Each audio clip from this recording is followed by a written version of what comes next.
rig this year.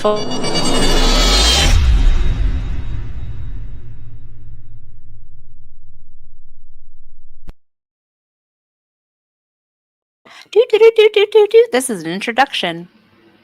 Hi, I'm DJ. I'm Steph. And you're watching Weirdsterly, brought to you by Weirdsterly LLC.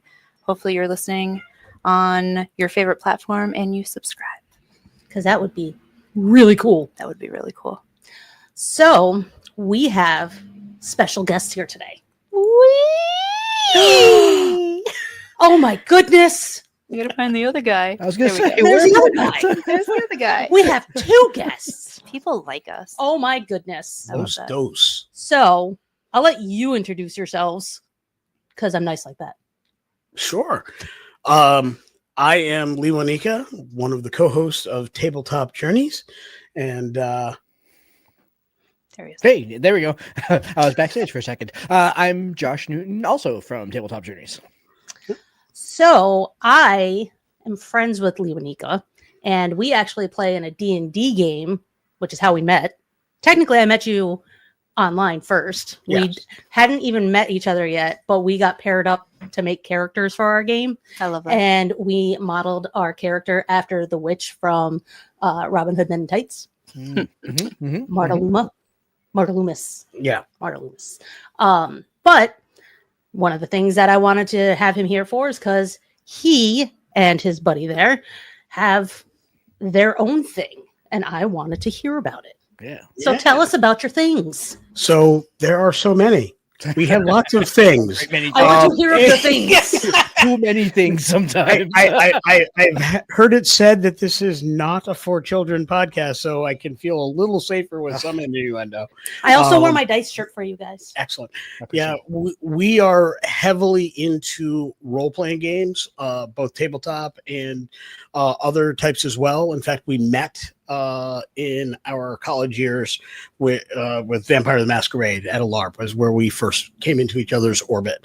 Nice. Just to it's all pause, pretty cool. not setup. all of our viewers are geeks, so LARP is live action role playing, Mhm. and D&D is Dungeons and Dragons. Absolutely. So, quick note: this will be a nerd show. Yeah, I'm gonna say I'm not gonna be able to define everything they talk about. I will endeavor to limit the jargon without explanation. Okay. But Or we'll try to catch it. or at least try to catch up. Yeah. But you can always let our two wonderful and gracious hosts know if you have questions. They'd be happy to get those answers for you. So, comments and stuff down below and all that are important. For sure. Josh, you want to take them through the Sure. the podcast bit of what Yeah. we do? Sure, yeah. So we've been doing a role-playing game theme podcast. We started in November of 2020. It was very much kind of an extension of conversations that Lee Wanika and I had been having on couches for 15 or 20 years, mortifying people at parties that we were at with the level of geekitude that we would discuss. Any party that we were at normally devolved into one room talking about the intricacies of some system or another, or some game that had happened or whatever, and why I thought that it was awful and he thought it was awesome, and all that sort of things that friends Or vice versa. that's friends fair. talk. Yeah. And so what we realized in 2020 is that we were starting to have these conversations again, virtually over Zoom, and we had talked about doing a podcast for many years. That was not tabletop role-playing game themed. We were originally actually going to do a politics podcast, and then we realized in 2020 that politics wasn't fun, and on a whim I was like, you know what, we should do a Dungeons and Dragons themed podcast, and he said yes, and I think it was within like Absolutely. 2 days we had a name, we had a website, we had started, and that was November of 2020. We officially formed the LLC in January of 2021, and have been going strong ever since. We just put out episode 226 on Friday, but that's not even, that's only our Friday episodes. We also do that are kind of like discussion based. We also have done numerous sort of other podcast projects throughout the years. We do actual plays, long form and short form. Where we'll invite creators on to go ahead and like run through their game for 2 or 3 episodes or whatever. We've kind of spanned the gamut in that almost 5 years of material. So yeah. In regards to our actual play, and I don't know how well it'll show up on camera here, but we do have our Star Trek actual play that we do. Called Star Trek Preservations, drops on Tuesdays. But that is actually over 100 episodes at this point. Wow. Oh, wow. Yeah, it is, isn't it? Yeah. We've been doing that for 3 years. We're in our 3rd season. Also, remember when I said he was the one I was going to ask about the Star Trek Mandela effect? Yeah. That's why I asked. Yeah. I'm deep in. Like I could do a whole nother episode. If you ever want to just yap Star Trek, I'll come on and do that with you also. Yeah. Find a time to pencil you in. I have been involved with Star Trek longer than I have been alive. That is the interesting fact. My mom was your mom watching it? Yeah. How does that work? In utero, my mom would go to the student union at Cornell University to watch Star Trek every Saturday night. So like from -4 months old or whatever. So does she get royalties? I think she's very proud of my level of geekitude. Like she actually would get angry at my younger brother when he wasn't geeky enough at times. So, but that's a cool mom. My mom stood in line to watch Star Wars opening night in -- with me. That's awesome. So like I remember being in line with her. That was like all the movies, Clash of the Titans. Like my younger brother was born the morning after my mom went to see Aliens. Alien, the first one, actually. So, before there was more. Yeah, before there was more. Well, one thing I like that you guys do, you're not even in the same state. No, we're not. Not anymore. Well, currently anyway, with doing your podcast and doing the books and doing everything, like that's a lot of dedication. It is, and I'm sure if you talk to our wives, there's some frustration there at times, if not often. Because we're in the same state. We live 10 minutes from each other, and we have a hard time getting together. Sure. I would be lying to everybody listening to the sound of my voice if I said it was easy. Well, but takes effort. But it is about a love of creation. I'll let Josh talk about his history, but I have always been a creative soul. My mom has been a lover of music and a lover of film and television, sci-fi and creative endeavors for as long as I can remember. I have always been there. As an adult, I found out that my father writes. In fact, he's a published author, has a ton of books and things like that. And lead on that one. Yeah, just a little bit. Among other things, again. Call me back. We can talk about that one in a whole another episode as well. But so that has always been part of the fabric of who I am. And when I was very little, we didn't have a lot of money coming up in Ithaca, New York, where I come from. And one of the things that we didn't have money for was a lot of action figures. And I loved action figures as a kid. So I would take brown paper bags from the local PNC supermarket when we buy our groceries, and I'd outline little paper dolls and I'd color them as superheroes from all of my comic books. And then adorable. I would write comic book stories or play out comic book stories with those. When I got Legos and stuff, I would have the Legos be everything that finished after a movie. So from about 5 or 6 on, I was always doing what finished after a season of a show ended or after a movie ended. I always played that next story. Because of that, I've always been in creative endeavors. And when we very, very early on, when we started the podcast, we knew pretty much as we were saying it. I think we were both kind of bearing the lead, as it were, by saying, knowing that we both wanted to get into writing and doing this more on an official and professional level. So it was just kind of that natural follow through. Yeah. So what's your story? I don't know you. No. So I'm Josh. I like long walks on the beach. So my Are you Sagittarius? So my background is even though Luanika have a lot of commonality in our background, our backgrounds, our kind of progression has been very different over the year. So I was for many years. So I did my bachelor's and my master's both in music. Actually, my bachelor's is in musicology, which for those of you playing along at home is a super geeky music topic. It's if people that write long papers about Beethoven and Debussy, that's me. Just talking about kind of like the nature of what music is from a theoretical and historical point of view. And then my master's is in composition. So I was a writer. I wrote music for a very, very long time. Kind of like modernist music, that kind of thing. Mhm. So I very much kind of grew up in a very artistic kind of way. I played bass in a thrash metal band for years while I was in college. We would tour on the weekends and stuff while I was gone. Yeah, exactly. Right.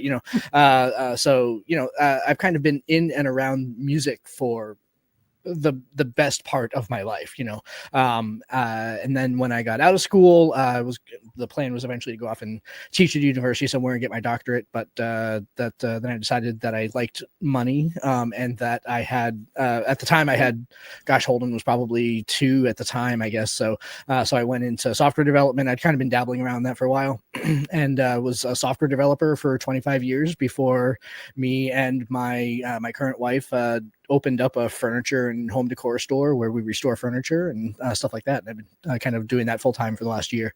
So, but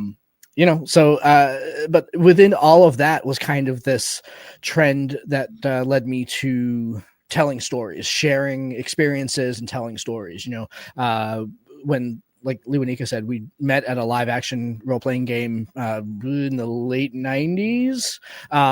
What he doesn't say is that, that was kind of the first live action game that I'd ever played in, but within 6 months I was running 2 other ones then, and running D&D games on the side and everything. I kind of always kind of fallen into that perpetual DM kind of mode. As much as I love playing, I also really like being in control. So, which probably puts a whole bunch of what happened over the last 5 years on the podcast in perspective for Lewanika. But I like being able to go ahead and move those dials and levers to go ahead and create immersive worlds, and to create experiences at the table. I very much kind of approach role-playing games from kind of a shared collaborative story point of view, where all of us are kind of all playing the same game. We're all telling the same story. I may not have a player character that's assigned to me, but that doesn't mean I'm not part of the story. I'm just controlling different things than the players are. And the point of it is to go ahead and can we all as a kind of as an entity move a story forward, and how does that story shape based on the levers and dials that I can pull and the levers and dials that the players can pull and everything like that. So, that's kind of always been where I'm at. I'm about narrative. I'm about telling stories and kind of all the art mediums that I deal with. So that is fascinating. Yeah. Part of what connected us in that live action game was the fact that the character I was playing at the time was a caricature of some personalities I had met during the time I lived in Quincy, Mass, South Shore of Boston. And apparently my accent was good enough that Josh, who is from the South Shore, recognized the accent and then had to find out who this cat was, and then decided to grill me because he was like, this guy's got to be fake. He can't really know what he's talking about. And then we started talking about everything. And of course, if you're from the South Shore, everything eventually devolves to getting clams at the clam shack on Wollaston Beach or whatever. And once we connected all those dots, we're like, okay, this is a friend. We're going to be okay. Yeah. Not the least of it, he was too skinny, and I had to feed him while he was there's definitely terrible. I still remember when our very first meeting, when him and I were talking, and I said, "Oh yeah, no, I'm from Quincy," and he took one look at me, 5'3", all of about 98 pounds, soaking wet, not the you usual. Could survive Quincy at that weight. Right, yeah. He's like, "You're from Quincy." Oh, I don't believe you. I'm like, no, seriously, forever. He's like, okay, well, what do Quincy kids do when they're bored on Friday night? Oh, they hop the T and head into Boston now from Quincy Station. And he's like, oh, you are from Quincy. I told you this. But then in all fairness though, so I only didn't live in Quincy very long. My grandmother lived there till she died, but I grew up basically in Raynham. So way South Shore down by the Cape. My sisters all went to Coyle Cassidy, all that sort of stuff. So, Yeah. So you guys have been doing this thing for a while. And you guys started creating stuff, I see. what's one of the first things that you guys created? So the very first publication that we did as Tabletop Journeys was the collaborative guide to Traveler's Guide to Collaborative World Building. See, Josh, I can't get the title right. You can't get it right, yeah. Eventually, I mean, it's only been Eventually like, happen, yeah. it's only been like 3.5, 4 years, but you Yeah, know, yeah. it had to happen sooner or later. Which was a brilliant idea, and it's something that Josh actually brought to the table, no pun intended, very early on, which is basically it's a series of roll tables that you roll a d20, and the idea is to use these various tables to bring characters into the game. So very similar to the session that we played, Steph, where it was like we wanted to figure out where everybody was from, Right. or like how you connected to the story right at the very beginning. So that's actually where that idea came from. So we had our very first PDF still on DM's Guild today. It's a copper seller, but the idea of that is if you're running a game and it has, let's say, it's in a city, there's going to be tables for how to connect players to that city. And it's a really excellent tool, especially for folks who run one-shots at local stores, conventions, things like that. Because one of the hardest things in a role-playing game to do, especially with new players who don't normally get together, is how do they build that connection? The game that we play, our DM, Ben Benito, and he's always been awesome. But one of the things he has done very consistently for as long as I've known him is nobody starts his games just starting. It's always, what do you want to play? What do you want to do? There's a backstory that he puts together, and he always try to connect you with one other player, so there's a reason to be there. So we have this series of roll tables that would do that, and it's for different scenarios, different genres. There's some sci-fi stuff. There's some modern era stuff. There's some D&D with fantasy medieval stuff. Well, it was an absolute brilliant start to our publishing career because it is fundamentally the core of what we do. Josh talked about connecting people and everybody being a part of the story. It put a mechanical way for me to kind of improve what I was already doing and make it faster so it would work in all of those other scenarios. And just to kind of break that down a little bit, not to totally cut you off, but to kind of break down what collaborative world building is. For folks that just play D&D, that might not be a concept that they're familiar with. Collaborative world building is exactly what it sounds like. From a storyteller's point of view, what it allows me to do is to let go of the reins a little bit and let the players help me decide what this world is and to build that connection to it, right? So the prompts aren't necessarily like, you pass by a church, what's your connection to a church? It's more like you're on a street for the first time. What's the building that's right in front of you, and why is it important to you? So it's like it may not be a church. It may be a merchant hall. It may be a guild hall. It may be a barrack. It may, if you're a paladin that used to serve in the military, it could be the barrack that you stayed in. that sort of thing. And so what it allows players to, in my experience, what it allows or what it promotes is sort of this feeling that the players are not just living in the environment, but that they are actually helping create the environment, and that those choices have import, that those choices matter. The very kind of first one, when we were talking about how we did actual plays on the show, we used to do a D&D actual play with our Patreon subscribers.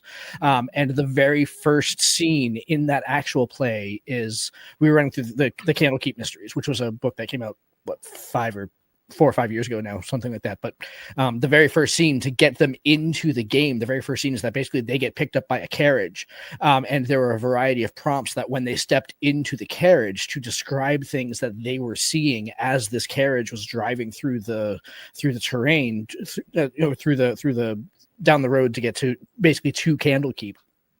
And one of the very first, so first of all, that's like how, Liwanika's character had built this whole backstory about his family's tea farm and everything like that, and kind of like had built in there. So it kind of gave him very rich stories. And then, one of the other players wound up seeing, like, there was someone trying to go ahead and flag down the carriage because they had, they had some sort of calamity that was happening, and the player got to describe what the calamity was. That choice individually, that single choice, set the course for basically the rest of the mission, just by describing what the calamity was and what was the relationship. Because then all of a sudden it was like, without me having to go ahead and come up with it, there was an event and a thing that I could start connecting NPCs to, and NPCs that the players would be interacting with, who then knew about the calamity or caused the calamity or were affected by the calamity in somehow. So it really allowed to go ahead and, without just saying, okay, you and you're connected, how?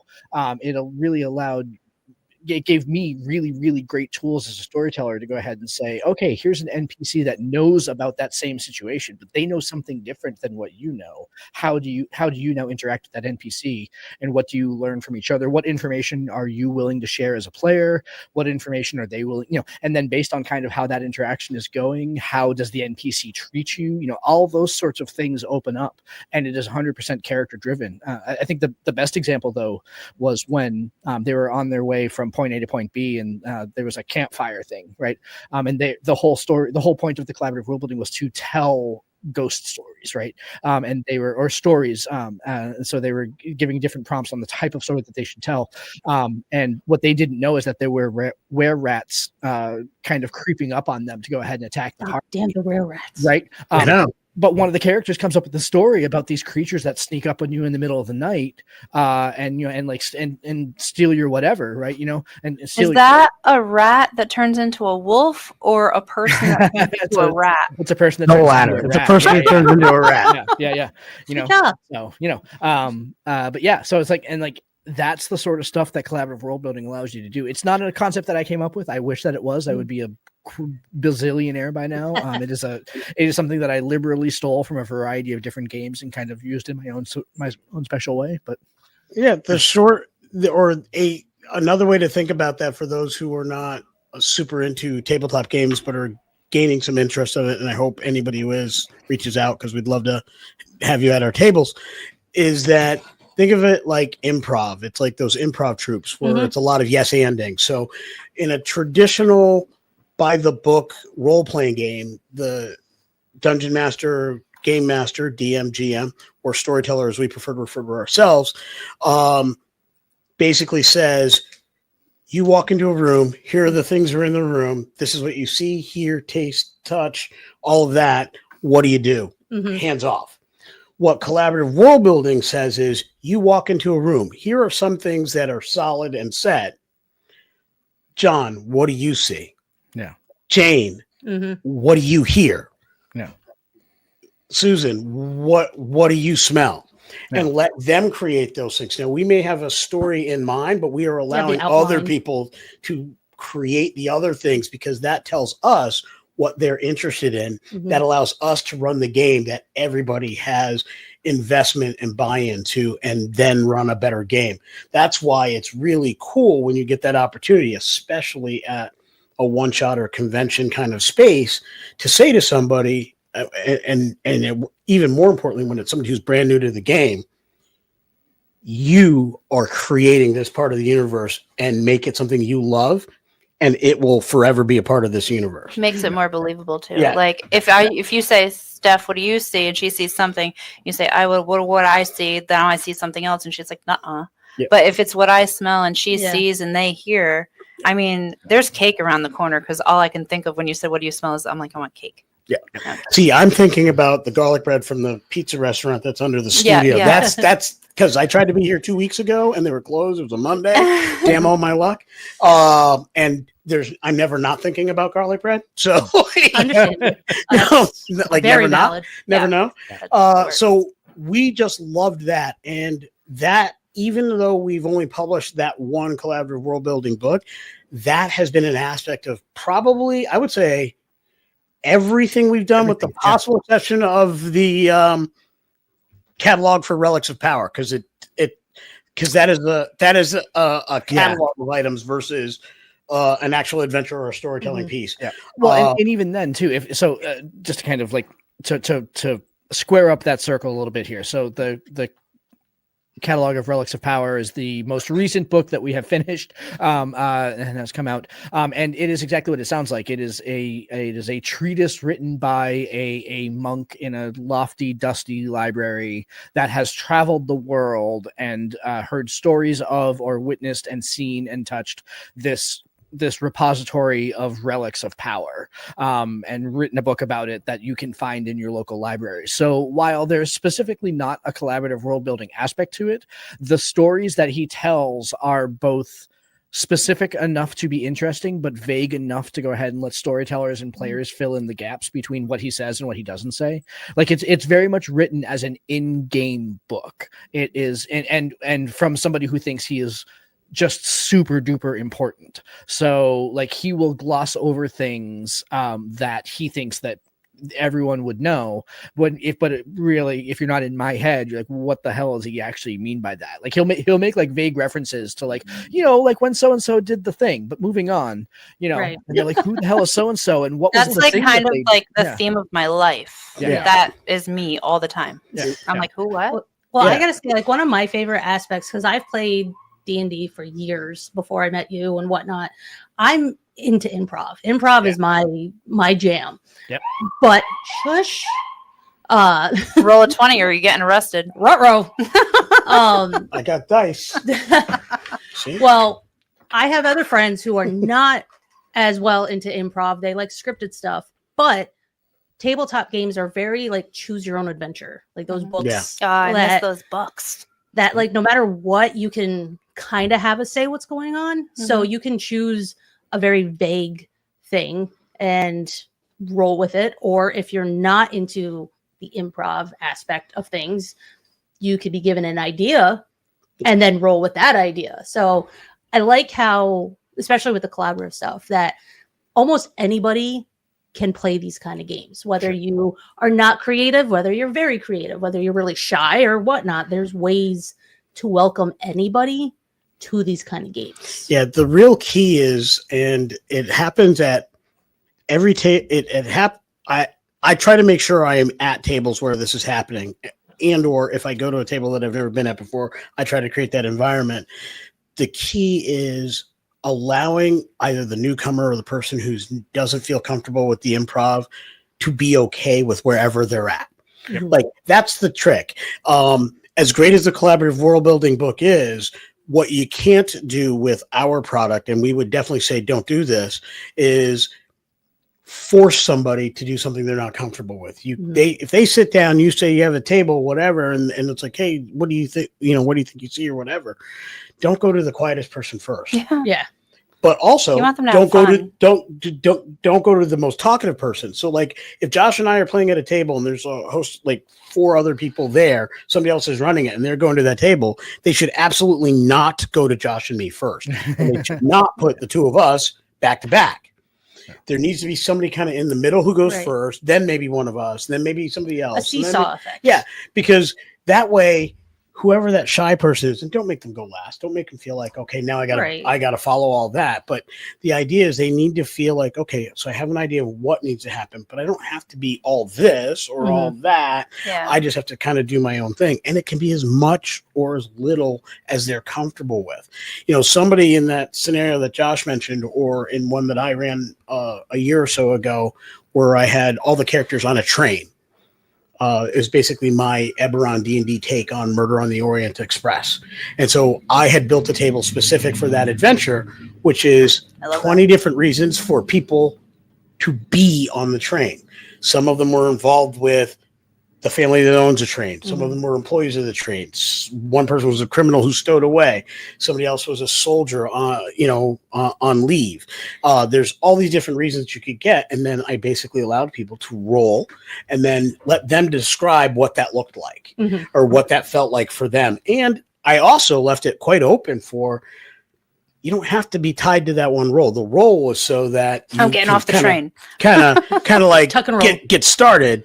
But if that wasn't something that spoke to you, roll again, pick something else. The idea is, here are reasons for you to be involved in the story, because we all watch television and you get these great shows, Buffy the Vampire Slayer or Angel or Firefly, and I don't know why I'm going all Whedon today, but In the 90s. I'm an okay. Stargate, Star Trek, pick your show, but there's these The Orville. the Orville, there's this cast of characters that's about to get involved in an adventure. that's scripted. Somebody said we need these people with these personalities to do this thing. At a D&D table, everybody will either make or get their own character, and somebody has to figure out why they're going to do the thing. The Orville, I'm thinking now, would be such a good campaign. Absolutely. Because you have like everybody from different planets, so they have different rules, and their culture is going to affect everything. The what is it? I can never say their name right. The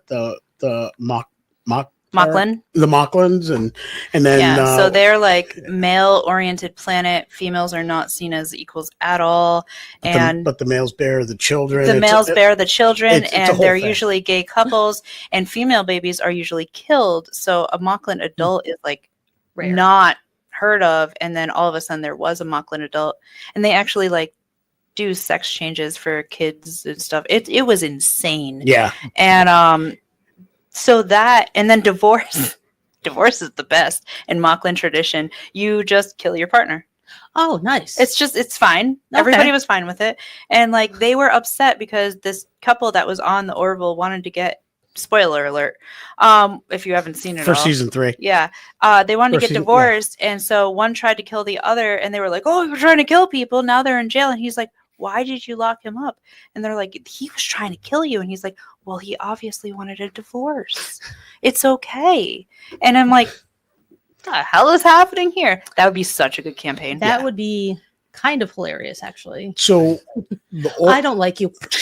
The Orville 20. The Orville that law does not currently exist. Yeah, for reasons. Reasons. Depending on part of what backward state you live in, but that's a whole nother topic of discussion. I didn't mention any state by name, so I think I'm safe. But yeah, for now. But for similar reasons, you've got these groups that need to have a reason. And a lot of games used to, as Josh and I were coming up years ago playing D&D, and I'm sure you experienced, were all like, you do the thing because you're supposed to. Mm-hmm. And that always fell very flat for me. Like, I could have fun playing the game. I could have fun with my character and have fun with my friends at a table. But it never felt as epic as I wanted it to be because there was no investment in what was happening. Mm-hmm. And so we have made it our point to create things that create investment. It started with collaborative world buildings and went on to, we made this one, which is not available in print, but definitely available in PDF on DM's Guild, subclasses of Dragonlance, because Dragonlance is one of our favorite book series, and we wanted to do a send up when they were in the middle of the resurgence of their most recent trilogy. So we had done this. We've done subclasses of the multiverse, and they're all about creating characters that people can be more invested in. Mm-hmm. And really, which brought us to our most recent successfully funded project, our factions book. Well, let's talk about factions. Yeah, because that's the hot topic today. I was so ready.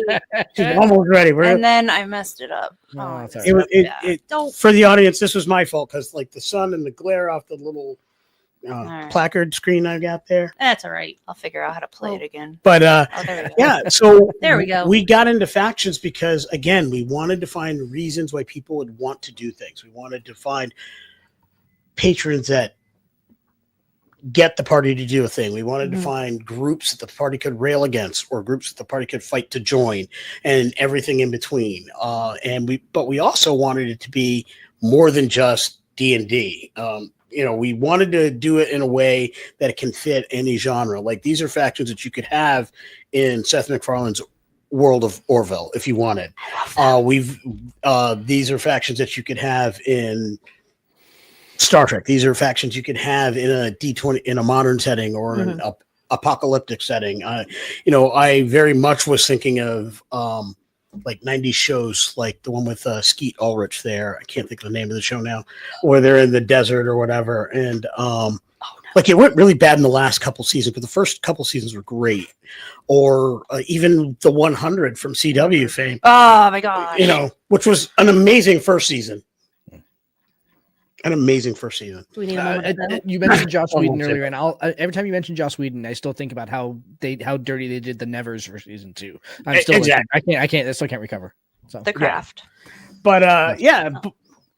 But so we wanted to build something that could provide not only ways for a group of factions that people could work with to start with, to just add to their games, but also to help them with creating their own factions. Right. Well, like I'm the type of player, I'm sure as you can recall, I am horrible at math.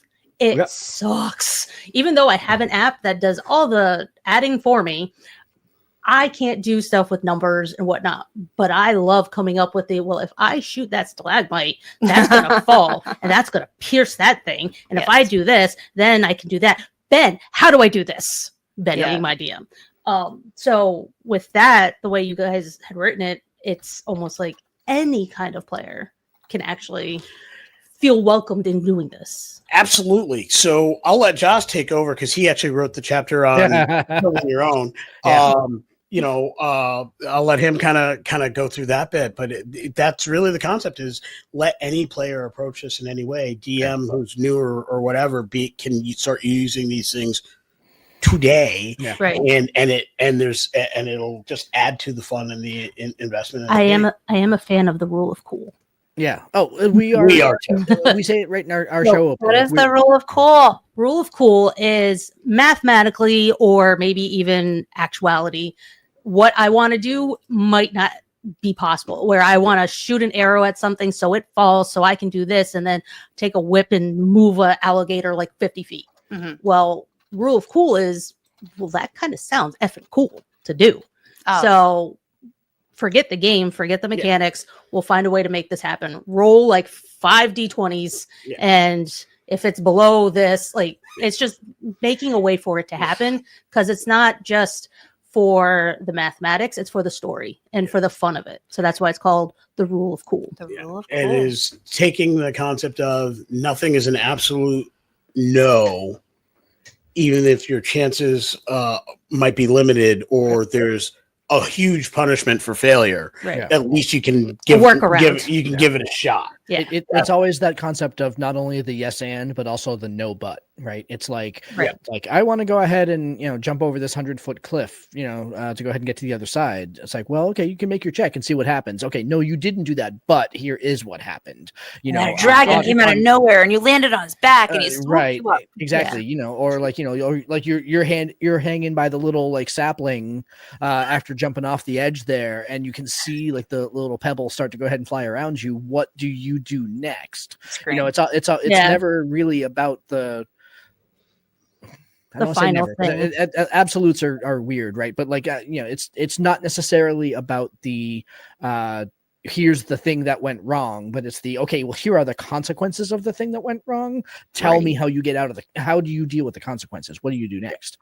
Fans of Critical Role will remember the Keyleth and Goldfish. That's all I'm going to say. That is a definition of wanting to do something. It didn't turn out how she wanted. Okay. Our mutual friend Jen is a huge critter, and so am I. You are as well. Yeah, I just want to be acknowledged. You are. I had very limited. No, like I watched the Amazon show. I've never seen I've never seen the actual podcast that they do. I've seen 2 episodes, I think. They're long episodes and fair. Yeah. And they're like 4 hours long. And I am, and my partner will acknowledge, too busy writing a book to be watching 3 hours of television. Sorry, Josh. But you ain't got to apologize to me. I'm glad to hear you're finally writing. Oh. Shots fired. Yeah. Shots fired. That bullet came all the way down here. Here's the thing. Like we joke like this because we are this factions book has taken a really, really long time to get right. And I want to emphasize that that's kind of where we are in the process, is that there were some roadblocks that kind of got thrown up in the middle of the process here that set us on a course or down a path that took us a lot longer to kind of resolve than we had hoped for. So, that's sort of where that joke comes from, is that, it's, we both recognize, and anybody that has seen any of the updates on the Kickstarter have heard me say that we acknowledge that the book is late, and we are absolutely steadfastly dedicated to getting it right. This is going to be a big book. It's going to be close to 180 pages of almost all narrative that you can use for your table. 9 different factions, and like, you know, including what Luanika said about, you know, the rules for how to go ahead and build your own faction and how to use how we define a faction, that kind of thing. So, you know, there's a lot of content. This is a thick slog, and it is a lot of writing. It's going to be over 100,000 words.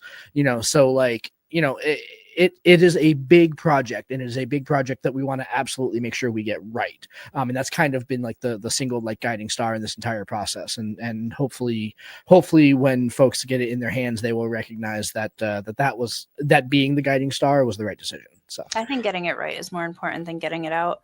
Right. To be known for quality. Yep.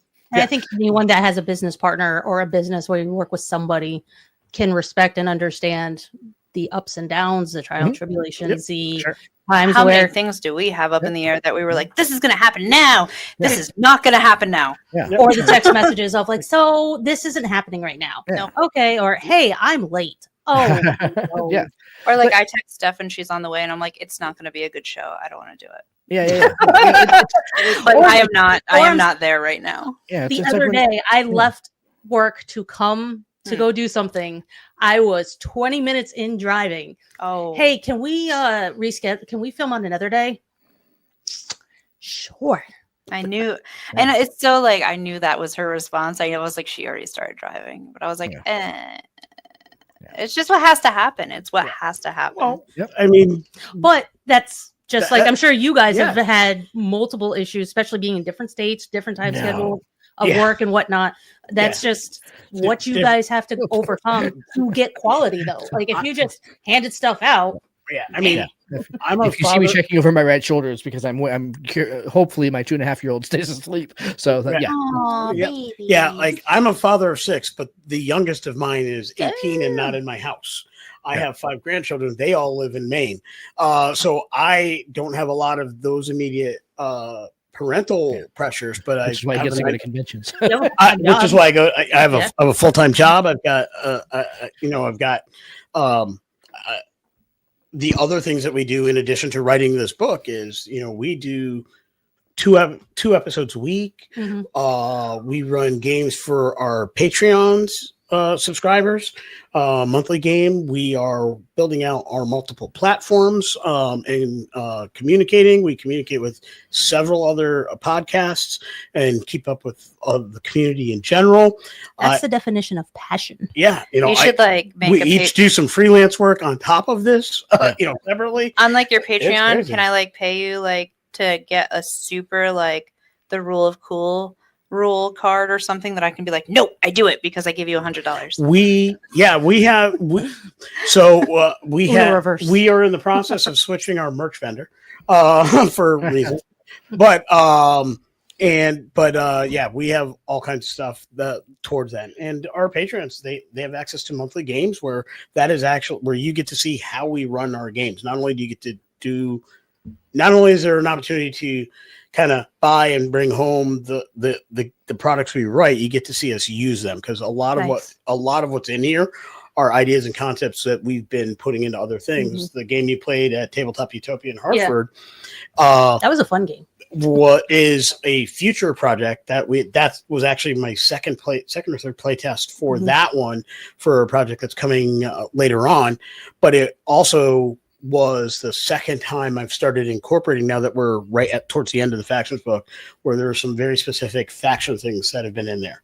And there's a couple things you guys actually chose different paths, so you didn't see it, but I took one for the team. But in my game, I don't know if we can really talk about it though. That was a whole story. I don't think I've even told Josh that one. It's such a funny story. It's a great story. When we're off, I heard about that. When we're off the episode, Josh, I'll tell you that story. Please tell me more.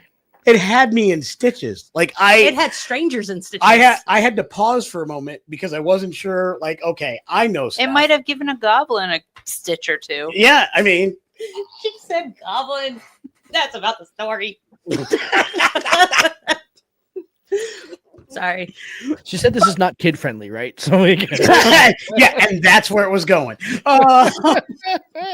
Not kid friendly, but we still need sponsors. Yeah. You're fair, yeah. If you have kids and you sponsor us, we promise to stay away from them. Or we'll do like a Mr. Rogers episode, or just to make up for it. But so it's like the idea is we actually play the games that we write. And oftentimes we find ourselves writing the games that we wish the big companies would do it. So we had to put as many hours into it. And it was just there for us. But they're not. So we're doing it. And so if you've ever been in that situation, like that was cool, but I wish, what we posit is that Tabletop Journeys, specifically Factions, Catalog, Relics, and all of our other things that we've done is a great way to kind of get that thing you wish was in other products. When other games don't quite go as far, don't get as involved or interesting, that's where I think we really come in strong. And we do it in a way that tries not to be prescriptive. Like we don't try to write a book that says do it this way. What we try to do is provide you tools and ideas, concepts, and some guidance on how you can do this if that's what you want.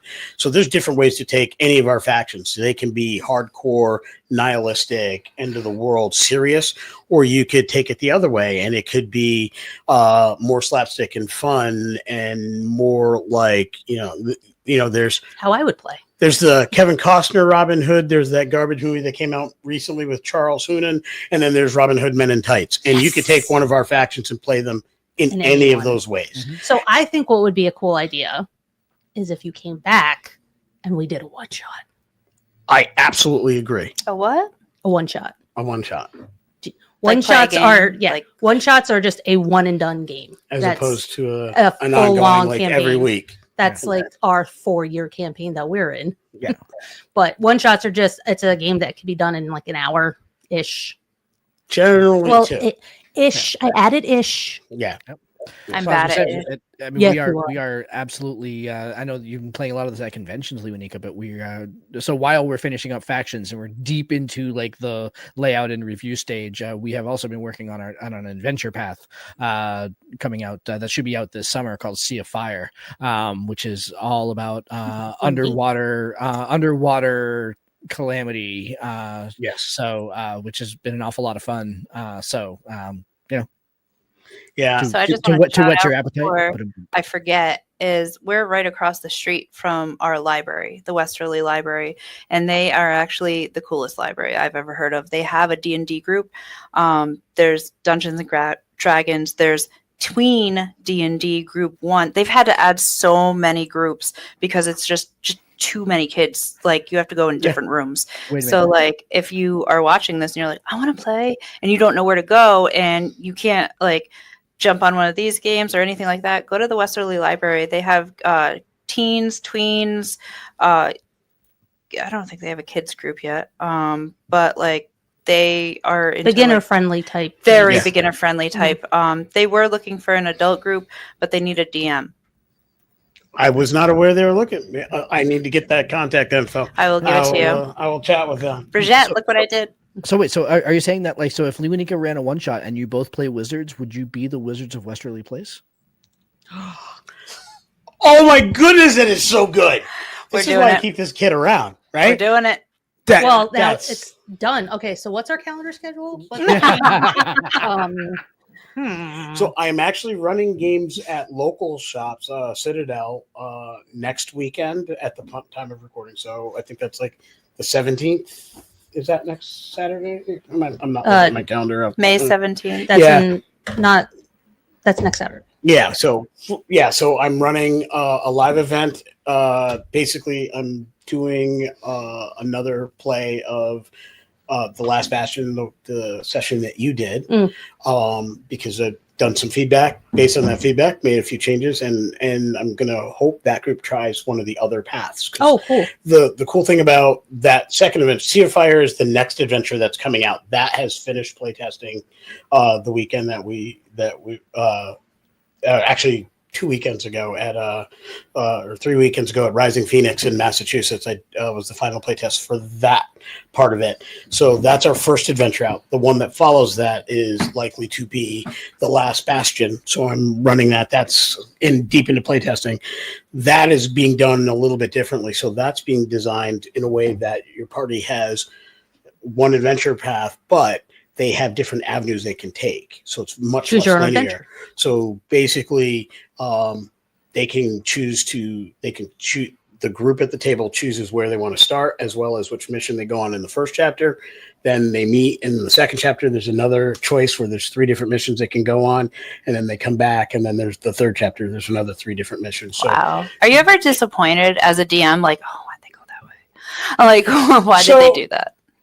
Or like you had this big plan and you're like, I know they're going to choose this, and then they don't. Yeah. And you're so like, not anymore. I used to be one of the DMs. We've talked about him on the show. I used to be all the things that we talk and try to help people avoid being, where like, why didn't you go that door? Well, I'm going to make you go that door. And I had this one really, really bad incident where my group, because I needed them to go down this one bridge and go through this one door, and they decided they weren't having it. And they're like, we're not going to go. And so I'm like, well, you can't go back. Why not? Because the door's sealed. Because I'm being a dink right now. Because I was angry. I knew what I wanted them to do, and they clearly didn't want to follow my story. I should know. Okay, you teleport. Anti-teleportation. Yeah. That's exactly what it devolved to. They're like, they didn't want to go. They didn't want to. Okay, we can't. So then one guy's like, well, I'm done. I'm just going to jump off the bridge. I'm like, it's a bridge to nowhere. It's a bottomless pit. He's like, I don't care. So he jumps. I'm like, well, you teleport and you're back on the bridge. This fool sitting right here in front of you for 25 minutes. I'm going to jump let again. Parties jumped again and again before I finally said, look, we're done. We're not doing this anymore. I'm going to stop playing that game. I learned from that lesson that I need to stop deciding what my players are going to do and simply be prepared for anything that they do. And then, but in releasing that control and realizing that I don't control this stuff, right? I also needed to get much better about writing reasons that they would want to do the things I want them to do. Right. Like that's where collaborative world building comes in. That comes where story construction comes in. Yeah. I started also. Yeah, the social contract. So we talk about that when you run a game. It's like the idea is you're heroes. You want to be here. You want to do the thing. I'm going to give you the basics to get you started. But on some level, if you're playing a character that doesn't want to adventure, then there's really not a reason. There's no reason to be here. Like, I don't go to a stock car race if I don't want to watch cars. Yeah, you don't like cars, but listen, I own an auto shop. I always tell people, I'm like, nobody brings their car to the shop because they don't want to fix it. Yeah, right. So it's pretty much impossible to not sell somebody a job to fix their car if they brought the car to the shop, because I don't bring my car to the shop if I don't want to fix it. I'm not bringing it there to show off. I got a Chevy Spark. Look at my broken car. It needs a transmission. That's actually a great parallel, because so where the sale happens is when people trust you to go ahead and diagnose the problem that they've got and to go ahead and fix it at a reasonable rate. It's the same thing that we need to go ahead and do as storytellers, right? Is that we need to have the trust that A, we've planned something fun. B, we've got other options for them to go ahead and enjoy, and that C, that their characters are going to have some sort of a hook to go ahead and get into the story, right? And so like it's the same process. Yep. I love that. And so that's why I'm thoroughly in love with The Last Bastion, because I just decided the really cool thing to do is to really bake that into everything. Generally, when you get an adventure, you try to do all those things, and you can very successfully. There are great adventures written by us and by many, many others, some official, some not official, tons of great adventures out there by third-party folks. But one of the things you don't see often is a legitimate full-on choice of, I think I'd be better at this mission than that mission. And so in the setting of one-shots, going to local stores, libraries, conventions, I am creating a bunch of the pre-generated characters. So I've got them all created. They all have their different abilities. Yeah, the one that I did for him or the ones that we did, he had all the sheets for it. I, of course, stole the rogue, because that's what I do. But the cool thing is, because I've got 26 different character sheets for this adventure that are available. If only 6 to 7 people are sitting down, I will never have the same 6 or 7. Right. Which means that group will be better for different missions. That's awesome. In different combinations. So, like, you have the book there. That's the Dragons Guide to Dragons. So that's if you encounter a dragon on a mission, and then the other book is Towers. So this right? one, oops, like as I break your mics and stuff. So subclasses of Dragonlance is more about how to build your character. So in D&D, the 5th edition game, there's character classes. Right. Fighters, barbarians, wizards, so on and so forth. Within each of those, at various levels, now in 2024, it's at 3rd level.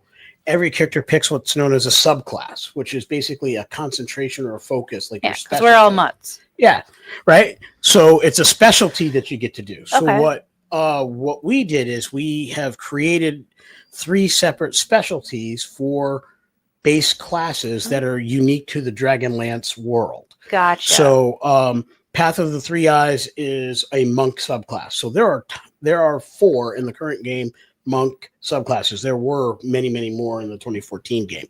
There was a recent changeover with D&D, so now we're back to 4. I haven't played in a very long time, so I'm like, we'll get you up to speed. We have a lot of books going on. I remember one. So we created our own subclass. So you're still playing the monk right out of the book, right? But now you've got a new subclass that's unique to the theme of Dragonlance. Gotcha. Same thing with Way of, and I did that wrong. Path is the barbarian. Way of the Three Moons is the monk subclass, and then Oath of the Bright Blades. Arguably, I think my favorite of these 3 subclasses that are in this book is a paladin subclass for Dragonlance.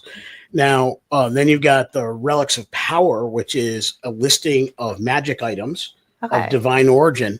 So you might find something in there that you want to find, and you're going to always try to be like, I'm checking if there's a bag of holding. I don't know. Yeah, exactly. Throwing something out there. So, but what Josh did when he was working on this project is he made it an in-game tool. So let's say I'm just playing D&D. We've beat the dragon. We're going through his horde, and the GM has made his roll on his dice. He's gone through the DMG, picked out the dragon's horde. You find the gem. You find this. You find a +1 sword or whatever. And you also find that book, because this book is entirely in game. There's a passage where the character who's writing it says, "These are the things I know of," and I'm paraphrasing here. "These are the things I know of," because I didn't write the words, Josh did. "These are the things I know of. It's up to you to go find out if they're real or not." That's amazing. Now, as a GM, I have one of the most powerful tools I think we've ever written. That's amazing. Or that has ever been written, in my opinion, for adventure. So you could thinned the veil between like now the fantasy is right there in your hand, literally in your hand. You're not imagining it in your hand; it's right there. That's awesome. It's a physical book. I can literally, when we get to, and that's where I said you guys took a different path. Mm-hmm. This was in that game. I was ready to throw this out on the table. Bumps. I have geek bumps. We didn't have time to finish that game either. with the one shot. You throw this out at the end of the one shot. You're GM who wants to play a regular game. You're not sure if people really want to play. But if at the end of that game, at the table, when you're dividing up that horde or you're going through that thing and you throw that out there and say, and now there's something to go look for. Yeah. Dun, dun, dun. That's awesome. So if I may, actually, because first of all, Luinica, I appreciate you calling that out, because that single paragraph is actually one of the favorite bits that I wrote in that entire book. So I appreciate you calling that out. Just for fun here, let me go ahead. I'm going to read the paragraph. So the final paragraph in the book, written by the person that wrote the book, is: "Take what you find within these pages as you would any other children's tale. Perhaps the items within are real, perhaps they are not. It will be up to the final arbiters of the universe to say one way or the other, and you trifle with them at your peril." Wow. All right. So that is pretty. That's gold. That's gold. I do. Storytelling. And so the factions one is the newest one then. That you guys and I don't want to not. That's the big project. Yeah. Sent me because you guys. I think somebody sent me the pictures, and I have been working feverishly to figure out how to put them in this program. So I do have them if we want to go through them at all. Yeah. So sorry, DJ, I have to ask real quick. I have a naughty dog situation. Can I take 2 seconds and just step away for a sec? Yeah. Okay, perfect. I got you. Naughty dog. You can't see it because something happened. Yeah, that's what we've been looking at the whole time. I'm sorry. I thought I did good. No, you're All fine. right. I talk to him all the time. I know what he looks like. There we go. Well, I had a PowerPoint going on, and then I Oh. made it into this. I love that piece of art. Yeah. That's really cool. So, and I when we're doing the picture bit, I'll talk about the art direction a bit because that was we. So, did you draw this? No. Okay. Please, I'm lucky if I can scroll my own name. Well, your name is really long, so Yeah. that's not really that far off. Yeah. I mean, I was in 5th grade before I learned how to spell it. That's a whole. Can we other say your story. name, your whole name? Oh yeah, absolutely. Okay, Well, go. we need you to say it. Yeah, you Oh, need okay. to say it. Yeah, right now. Go. Yeah, Akashan Batwa, Nuandwala Le, Liwanika, Sikopo, Lewis, Miller, Jr. It's fun. Miller. I'm gonna play this over and over again just to learn how to say it. The third is my brother Edward. He's Edward Christian Miller. No, I'm sorry, my other brother Ellensburg Miller the third. Yeah. We have to tell That's people Danny. we're related Yeah, because we're both Millers. yeah, we're both Millers. I think it'd be funny. I Twin spaced them situation out. going on I here. guarantee your part of the family is far better than the Miller. Technically, I'm not a real Miller. My dad was adopted, That's okay. so we're Don't like the say tape. We're You are the Millers that I know and love. oh, there you go. Well, Aw. we refer to it as we were the taped on branch to the tree because that was a Yeah. crazy side. Wait a Anyway, minute. Got it. time. So- Oh, the Don. The Don. The Don. We The said Don. we talked We about did. Steph's dad, so we have to push the Don button. That's my dad. The Don. I was going to make sure that was Yeah. said because when I watched the Wedding Weirdness episode a couple nights ago, I was like, if they don't do it, I'm gonna. Yeah. so Yeah, I almost missed it. wasn't that something from the Canterbury Tales? So does that make you the Miller's daughter? Yeah. Oh. Which is funny because one of my favorite instrumental songs is The Miller's Son from Robin Ford and the Blue Line, Handful of Blues, 1994. Love that. One of the absolute best blues albums, period, that year. There was a ton of great blues albums in 94, but that was one of my absolute favorite. And I was very happy that one of the times that I got to talk with Stephen King, he had been asking me what blues music I was listening to, and I had given him that one. And when he came back a couple months later, he's like, that record was on fire. That is So that's awesome. kinda cool. You impressed Stephen King. I love that. I don't know if I impress him. He's Yep. he's a great guy. You want to talk about weird and Weirdsterly? Whoo, Yeah. Well, He's- he fits that bill. I don't even think that- I don't want to even think interview his wife, actually. I don't. Tabitha. Tabitha is amazing. Yeah. Yeah. And Luanika, I don't even know that you know this information, but so I said earlier, my wife and I run a furniture decor and home goods store in tiny little Lisbon Falls, Maine, and Lisbon Falls, Maine is where Stephen King went to high school. He went to Lisbon High School, but it gets weirder than that because before it was our store, it was a barber shop. And before it was a barber shop, it was a great many things. And before it was a great many things, it was the home to the Lisbon Post, the local newspaper. It had been the home to the Lisbon Post for 50 years. that's where When you Stephen King was in high school and when Stephen King was an intern at the Lisbon Post, he worked in the building that we work in. There is a camera, there is a projector in the basement, a old film projector that Stephen King used to sneak into the building late at night to go ahead and watch movies with his friends on. That's awesome. Yeah. And a weird twist of events. I grew up in Lisbon, Connecticut. I just wanted to add it. It's all Just- connected. yeah. Lisbon. That Lisbon. whole Not there area anymore, is though. chock Yeah. full of great Stephen King stories. Because when I Oh. lived in Portland, like I used to live in Gray, used Yeah. to drive like the spot where, if you've read or watched the movie Dreamcatcher, the asylum that Duddits was from. Whatever. That is now a horse farm, and it's in I forget the name of the town, but when you drive from Gray to Lisbon, where Josh lives, you drive right through that property. So I used to drive past that all the time. Little things like the story Cujo, where the impetus behind those stories were taking place was in that same area. The Body, which became Stand By Me, that's the railroad track that runs right through that part of town. That's where that was.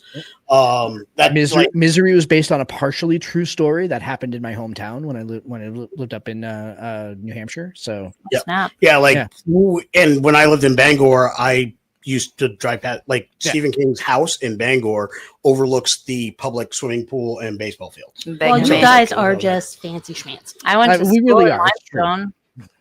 And where now? If you want a horror story, I'm sure there's one out there. I was like 5 feet from Canadio over there and seeing purple trees and stuff. Yep. So fish concerts then. Oh gosh, you can't get there from here. Yeah.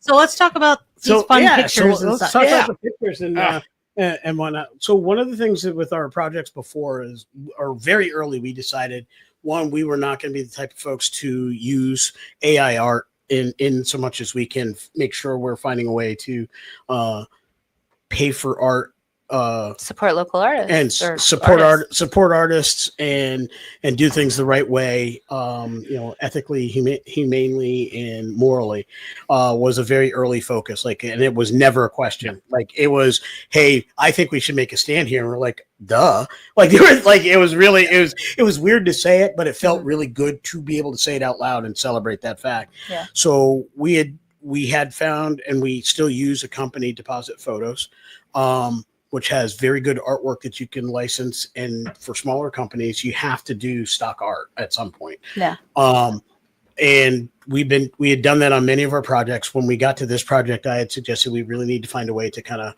coalesce the image so things feel more connected. Mm-hmm. And so days of hours were spent fine-tuning to several artists and just their artwork. Mm-hmm. Almost by chapter, by faction. Yep. And then because that particular Deposit Photos as a company, when you get artwork, it has the artist's name, and many of those artists have contact information. Oh, awesome. Nice. So what we were able to do is pick out the artists we liked the most from the ones that had contact information, and then contact them and then commission them to do unique and original pieces for the book. So the cover for the Factions book is actually an original by one of the artists that we commissioned, and our various sigils. Each faction has an emblem, a sigil, and each of those is were original pieces from the artists that had the primary amount of stock art for those chapters. And Josh took over in the layout phase because I don't do anything with that. I can't even make my bed right. Don't let him do those things. Yeah, I did when I was in the army because, well, I hate push-ups. But Josh kind of there's a lot of art direction, but Josh has been doing based on those groupings that I kind of threw together and we all cleared. But Josh has been taking over the layout and adding art to fit the motif of different ones. The picture that we're seeing right now is one of my absolute favorite art pieces. It's pretty cool. From the book. It is so evocative of the kind of imagery that we're going for. It's a lot to unpack if you stare at it long enough. You see a million things that you're like, ooh, that looks like this. Like, it reminds me of Bleach. It reminds me of Satan. It reminds me of Star Wars, obviously. Like the Studio Ghibli kind of feel to it. That image is specifically for the Guardians of the Grave, which we're seeing now, which are basically your super duper virulent undead hunters, even to the point of feeling like people who have received healing magics probably step too close to the line and should be suspect about what their motives may be, because who knows how healing magic has corrupted their view of the world and stuff like that. So very kind of, when we talked about kind of like thematic, rich, narrative heavy factions, like that's the kind of stuff that we're talking about. We're not talking about you've got a Joe who owns a store down the road. We're talking about really kind of heavy concepts. So yeah, each faction will have sections about not only their history, but they'll have sections about their ethos, their kind of their view of the world in general. Yeah, their worldview, their goals. their secrets and rumors, beyond surface level, how they recruit Mm-hmm. different folks in there. And one of my favorite pieces of these chapters is how each of the factions relates to each of the other factions. It was probably my most fun thing to write. So like you got like the Guardians of the Grave. Like later on, we'll talk about, say, the Ivory Compass, and it's like, how do the Guardians of the Grave feel about the Ivory Compass? And then in the Ivory Compass chapter, you'll have all intertwined. Everyone has commentary about how they would typically feel about that's cool. the other ones. So it gives you like this great interaction to kind of start with. Churchins. Yep. Yeah.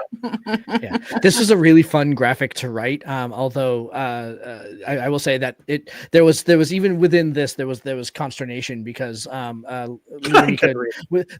when he was doing the kind of the accessibility read on it. This is a lot of fun, but a lot of those characters do not do well to like screen readers and stuff like that. So we had to figure out how to go ahead and make this a little bit more accessibly functional or functionally accessible, or however you want to go ahead and phrase it. But but this was also a really fun image to get to make, as a fan of old timey things, because in my many scholarly pursuits, medievalism is one of them that has kind of dealt with a lot of kind of like the origins of music theory and stuff like that in like the 1600s, blah blah blah. So kind of dealing with like this sort of like Age of Sail sort of charter type format was a lot of fun. So pirate. Not pirate. No, not pirate. Businessmen. Privateers. They were privateers. They were documented. Yes. But where's the Ramya love? But one of the things about that, because Josh mentioned it, and it's something I forget to talk about, is my own personal journey in the last 5 or 6 years that we've been doing this has involved me kind of coming to grips with some realities of my life that I had largely ignored, fought through, and dealt with, and more ignored, such that I have ADHD. And I'm also the recipient of several TBIs, more than a few. Aww. And so one of the things that has become very important to me in my ability to consume media and maintain myself as a reader is I have started using screen readers and accessibility tools. So one of the things that became very important with our work is that our work is done in a way that also works with some of those tools. It's very hard to get into work with everything. And and Josh brought up, this was a particularly difficult page to do.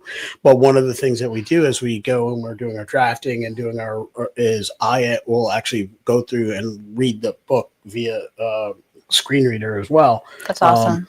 They don't sponsor us. # call your boys TTJ. You go back and you're like, this is not going to work. You have no idea what it says. There's just weird things that happen when you publish and you're trying to get it on a screen reader. So we have put a lot of effort when we talk about some of the things that have taken time with this project is to make sure that this is a product that we can be proud of and that will work for the most amount of people possible. That's love cool. This. Those eyes are that is the creepiest everything. Thing. Yeah. And it gives me so many nightmares. I see that at night when I sleep. So this is a page from the faction The Warp and the Weft, which is secretly or not so secretly run by an ancient hag. And I had this as I was just kind of like coming up with like layout ideas. I was just kind of like thinking, I was like, man, what would be awesome is if I could have she's known as Gran, just kind of have Gran have torn a hole in the book and staring at you. Yeah, and I just it's one of those things. Whenever you're doing art of any sort, right? There is sort of a feeling that you get when you're like, oh man, I got that one really, really right. It happened to me when I was writing music. It's happened to me when I've done other things, and this was one of those pages that like I did it and I was like, oh. Yeah, no, I got that one right. Like that I love exactly you can see the fibers of the page, and it tells you it's a little bit more than paper. I don't know. This is a really cool image. I really like this one. It's cool when like you see something you've done and you're just like, that's it. That's exactly what I wanted. Yeah, that's the one. Like when we did our logo, we did like a few different versions of it, and we're like, yeah. I got told I was an anti-graphic designer, not by a friend of mine. She's like, "What the hell is the matter with you?" But then when we came up with the bat skeleton thing, we're like, "Oh my god, that's it!" Yeah, that's and the one. Like a little things that you don't even realize, like the wings of our logo are a W for Weirdsterly for Oh, nice. Yeah. And stuff like that. Fun fact is the colors of the logo. So Are our cars. Are our cars, because we both have Jeeps, and she has a neon green Jeep and I have a midnight blue Jeep. Nice. So we get the concept of when you draw or you get something, you're just like, I love it. Yep. So exactly. Yeah. back when we were in college, Josh and I dabbled in. At one point, we were in a band and we like rolled through guitarists like nobody's business. Like one went to jail. Then there was this whole scandal with one and their ex-girlfriend and the singer, but scandal. We say nothing about that. I'm friends with the guitarist still. That's for the After Dark special. But so we dabbled in music, and we wrote some songs together and a few things like that. And there were times Josh and I, similar to when we write, we are so very in sync on some things and so very discordant on others. It is crazy funny because when we're in sync, it's immediate and it's more like, Josh likes the phrase, I speak fluent Lewanika. And then when we're discordant, it's I speak fluid Lewanika, but I have no idea what Lewanika was saying there. That, like, I don't know. That was the slang version. Yeah. If I don't get it, then God help anybody else. Right. Yeah. So. Yeah. But me and DJ are the same way. Yeah.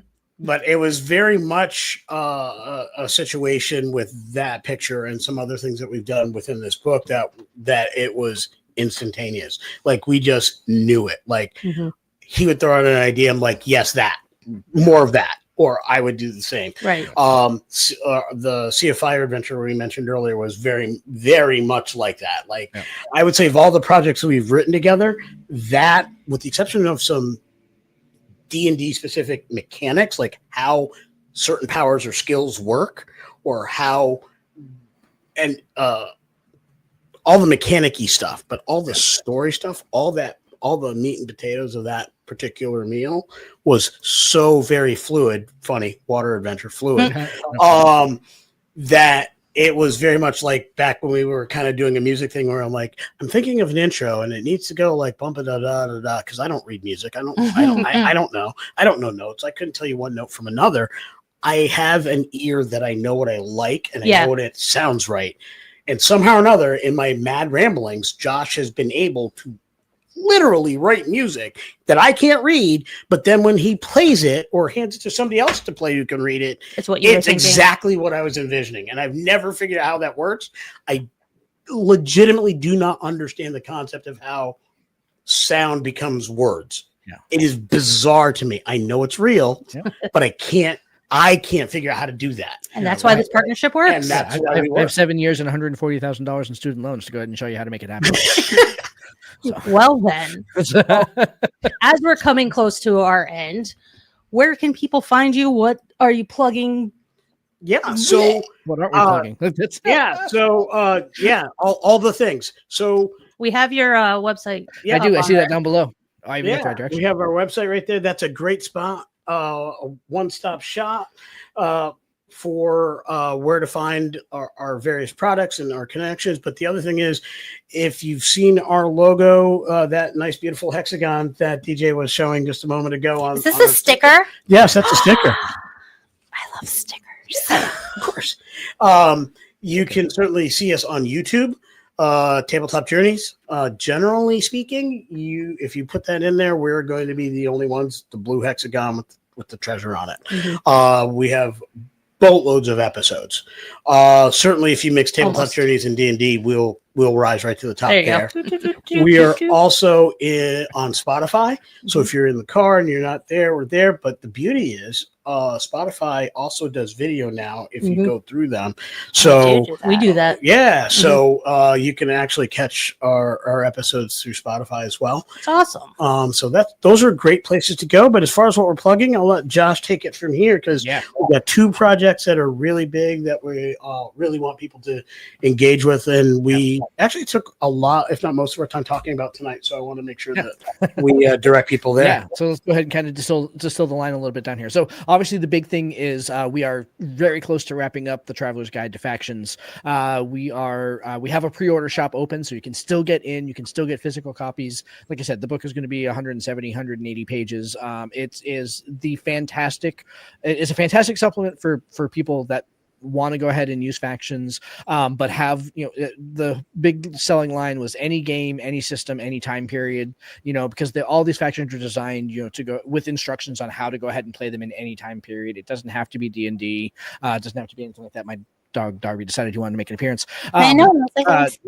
So that's there you go. That's the Traveler's Guide to Factions. We are in the process of finishing it up now. We're hoping to go ahead and get it shipping out next month. That's largely going to be dependent on how quickly we can actually get finished up here and how quickly we can get it printed and all that sort of stuff. But hopefully, hopefully it'll be going out to people within the next few weeks here. And then before you go on to the next one, Josh, I'll just dovetail one thing real quick. So, like Josh said, we're in the final stages. All the editing on the primary chapters are pretty much done. There's a couple of little things we have to double check and do one last read through.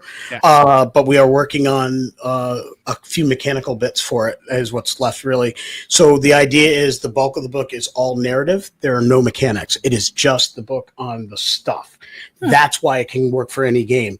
Then what we are adding is, just because Dungeons and Dragons is the game that most people know about, we're going to be adding some NPC, non-player character stat blocks, so you have an idea of what a character from one of these factions look like. In fact, cool. There should be about, at a minimum, 4 NPCs for each of the 9 factions. That's cool. On top of that, some of our backers backed at such a level that there are unique and special NPCs that they design. Oh, I love that. That we are putting into the book as well. So that's really cool. And so the mechanical bits we're working on is we're fine tuning the last couple of stat blocks and those NPC and those backer NPCs as well. That's awesome. And then similarly, when Josh talks about the next book, I'll let him talk about that, and then I'll give you the TLDR on that one at the end. Yeah, so we talked earlier about the catalog of relics of power. The catalog of relics of power is going to its second printing. So we are opening up pre-orders for that. Again, we're going to be running pre-orders for the rest of the month here, the rest of the month of May, probably into early June, and then including and then doing a print run at the beginning of June and getting those sent out. So. That's below. So tremendously fun book.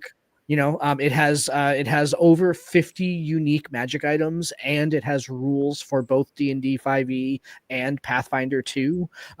So it's really, really useful. And again, it's like the way that it's divided up. Again, it's over 50 magic items, and they're divided up into like 13 different categories. And there's tons of campaign and adventure ideas wrapped up in the narrative all around those guys. So that is a tremendously fun project. If I may say so myself, it was a really fun book to write. So there's a lot of meat on those bones. So. Yeah. And so you've got, again, narrative at the front half, and then you've got the mechanical bits for 2 different games in that one. So you can, again, get an idea of how it looks in a D&D game system and then in a Pathfinder game system. So then if you want to take these items and put them in any other game system, as long as you're familiar with one of those 2, you've got a basis to kind of homebrew your own thing. Both of these projects, once Relics of Power is reprinted, this has been on sale at the Citadel Game Cellar in Groton, Connecticut. They are sold out currently. I actually stopped there on the way here, but they will likely have more once this second printing goes out. Yeah, comes out. Citadel will be carrying the Traveler's Guide to Factions. Right. If you're in the happy state of Maine, family time and dine and play in Lisbon, Maine. Lewiston. It's in Lewiston. Auburn. Lewiston, Auburn Mall. It's up there somewhere. Yeah. Get there from here.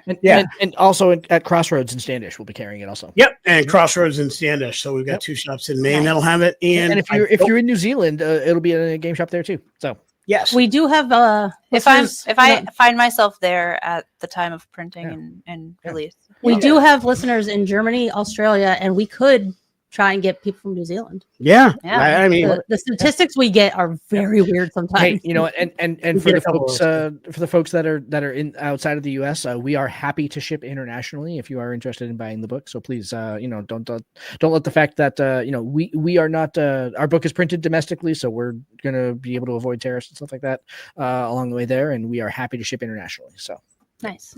yeah. I am from a very international family. Yeah. And Josh is exceptionally well traveled. Spent a lot of time in Spain, Barcelona, and so on and so forth, among other places. So jealous much. I am very. It's a whole other show. I could talk all about Barcelona too. Yeah, right. Well, we'll have you guys back. We're going to do a one shot. So. Yeah, but so this is definitely the kind of situation where if you're near any of the places we mentioned, let them know that you're interested in picking this up. That way they have enough extra for you. And if you're not there, you can certainly hit our website. You can certainly contact our lovely hosts. They can get hold of us. You can, or just go to our website. We'll get you connected. So these are going to be available physical. If you get physicals from us, you will have access to a digital version as well. We do that. That's just part of the bundle. Nice. So The bundle. All right. Yeah. That was awesome, guys. I cannot wait to do a one-off that's fun. I haven't played in so long. well, you're gonna have a good time. We got you covered. We got you covered big time. Because I can do it all the time. Like, if What do you do next? Scream.